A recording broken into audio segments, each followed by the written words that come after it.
Magandang araw po mga kababayan. Welcome po sa Pinilatang Dakbayayaan. Ito po yung unang gabi ko po na matutulog po ko dito sa bagong bahay na pinatayo ko po sa nanay at papa ko. Masaya po sila sa resulta, period. Bumili na po ang foam po para sa baba sa igang po nila. At sa taas binili ko na rin po para po sa matutulog. Kaya ko po muna yung foam po doon sa higang po nila. Masaya po sila, inulit ko po, masaya po sila. Importante, masaya po yung mga magulang ko sa pinagawa po sila. Hindi ko po dapat papasaya yung mga taong walang kasiya. Di ba? Ganun po tayo. Sama po ninyo ko. Teka po. Lagay ko po muna itong, malinis na po itong mga to. Sa itong unang malinis na po ito.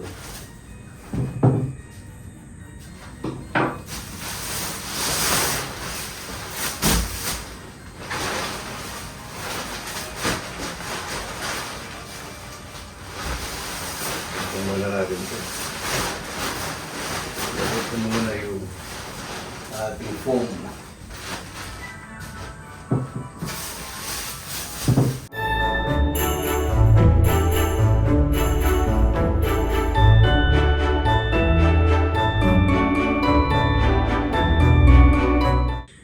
Yan, ito po kasi kanina naulunan, mayroong nasirang plastic.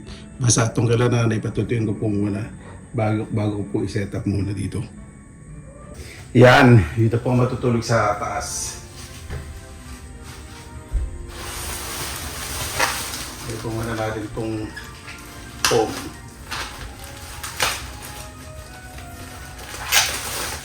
Naku, may basang parte pala rin ito. Pero okay lang.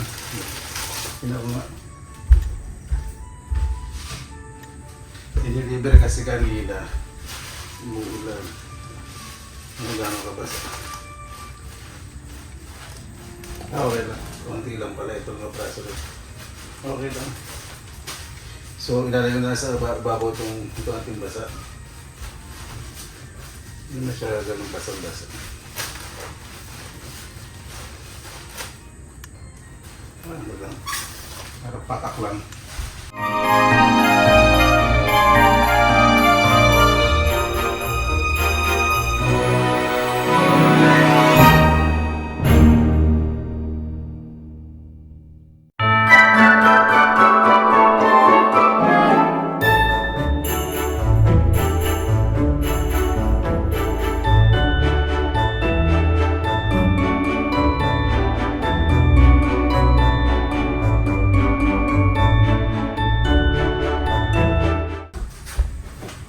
Ay, napakaganda naman ito nabili kong ano po ito, hindi ko po pinapromote, Uratex po yung foam.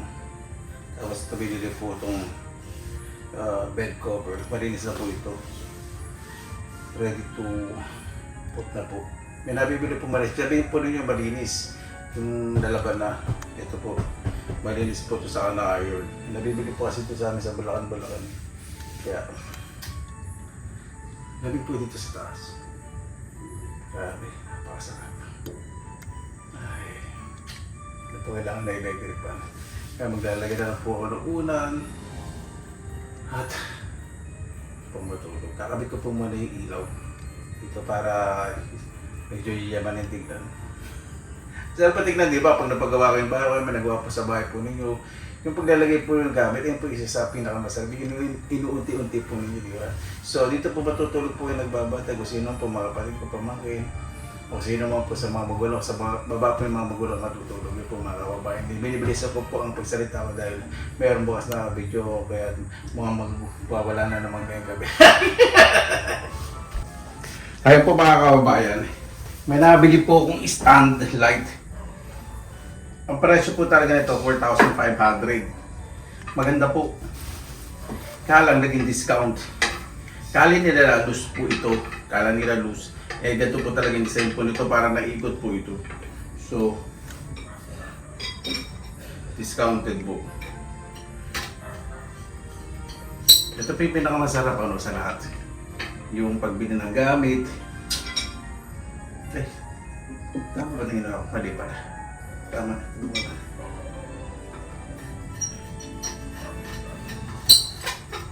Talagang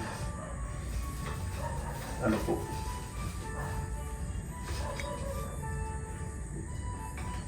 pipili ko po sila, siyempre sila na may si Papa na maayos na gamit po dito. Tapos wala po itong aircon kasi malamig naman po rin kahit sa gabi, lamig dito. Ang dahil ito napili ko na to. Pwede nag-isa ka ng discounted.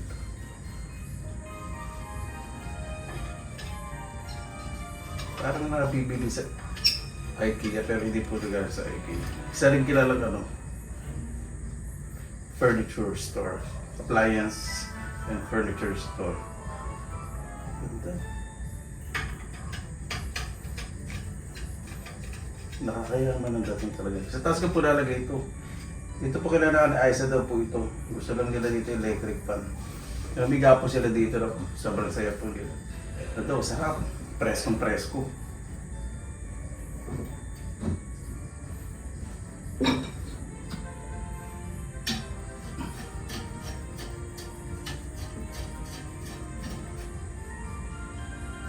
Tatayo ko. Ano ba? Ay, hindi ka muna ito. Hindi ma-force. Ma-force yung weight. Yung weight yun, bigat. Saan mabigat yung bakal? Bakal po ito eh. Pati ito, metal coated ng high grade, good quality na pintura. Siya basta-basta. Malalaman nyo naman po sa isa gamit eh. Panakita po rin kung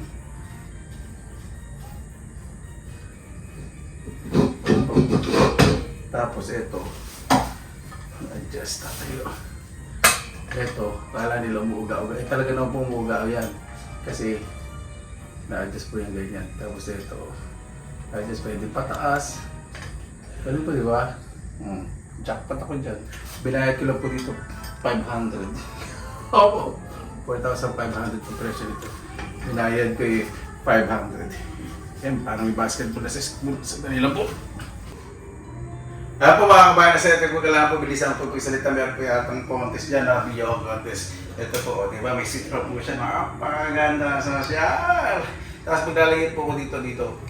May small table para accessible o kaya dito sa paanan. Basta, ito po yung first arrangement. Pero maghanap pa po ano mas maayos na arrangement po yan. Pwede yung gawin ko dito yung kama, yung headboard nandito. Yun din po yung iniisip ko nasa gitna. Kaya lang hindi po muna. Temporary ganyan po muna kasi maglalagay ko dito Venetian. Yung pababa po kaya kortina para pag umaraw, hindi maaraw. Napakaganda na! Ayos na po yung tutulugan ko at sarado po muna natin itong pinto para ma-minimize yung ingay-ingay. Pasensya na po nga doble pagsalita ko. Ayan. Ganyan maingay yan. Yung pahigaan ka. Di ba? Ito pa cabinet po yan doon. Bodega. Tapos ayan. Di ba? Simple. Pero pag nilagay ko po yung kama doon yung headboard, mas maganda po siya. Pero sa kanya, hindi ko po muna lilipad doon dahil naghahanap po ang Venetian yung binababa. Venetian blinds o kaya cortina. Depende po. Pero pag gusto ko yung binababa yung Venetian para mas maganda po tignan. Mas tidy. Ayan, ito po yung kwarto ko. Bubuksan ko po yung bintana kasi nakasarado naman yung mga screen po dito sa balcony. Parang airflow. O, mas malamig. Naku, lamig po na hangin ngayon. At dito, nakakadungaw. Di ba? Yung po, malaking ilaw po yun. Ilaw po yun na may umiikot na may electric fan. Arin po, baka dito ko po ilagay po yun. Para hindi na ako maglalagay electric fan dito. Sila nanay may electric fan sa baba. Kasi sa baba, baka sa baba, hindi ko po alam. Iniisip ko po yung proper arrangement. Simple, di ba? Tapos dito maglalagay po ng maliit na carpet para po pa sa paa. Di ba? Ano po yun? Yes, po, excited lang po sa kabinibilisan po istalit dahil para may video contest po dito nangyayari. Hindi po pala basketball.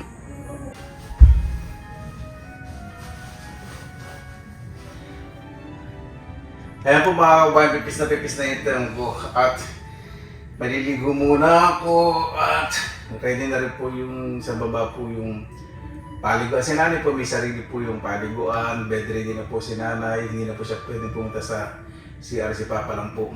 Pero masaya po sa resulta, may nagpapakain po kay nanay, may nagpapalit po na damit kay nanay, kaya po masyado mag-worry. Kasi lahat ng bagay na papadali po ng pagkilos sa magulang ko ay ginagawa ko po. Sa tingin ko, sila po yung nasusunod at kung saan po sila masaya, ayun po yung sinusunod ko. Kaya importante, mas masaya po sila kaysa po yung mas gusto ko. Mas gusto ko po, sinusunod ko yung mas gusto po nila. Siyempre, may edad na po yung mga magulang ko, ayun po yung mas pinapriority po ngayon. So ito po muna ang magtulog, enjoy ko po muna. Ito po yung unang gabi. Ito po matulog, malamig po dito sa taas. Kasi ngayon, papasko na po, di ba? Ayun po mga kabayan, sobrang saya-saya ko po. Naayos na po lahat, pinturado na. Mga gamit-gamit na lang po at pag-ayos po. Siyempre, sa ngayon, ito po muna, temporary. Baka bago po umalis, maglagay na po ako dito, cover po dito sa bintana. Para sa dito, para mas may privacy. Ano po, maraming salamat lang po sa inyo oras dahil sa pinila kalabay. Basta lagi po tayong positive vibes, good vibes. God bless, ingat po lagi po ng araw. Laban!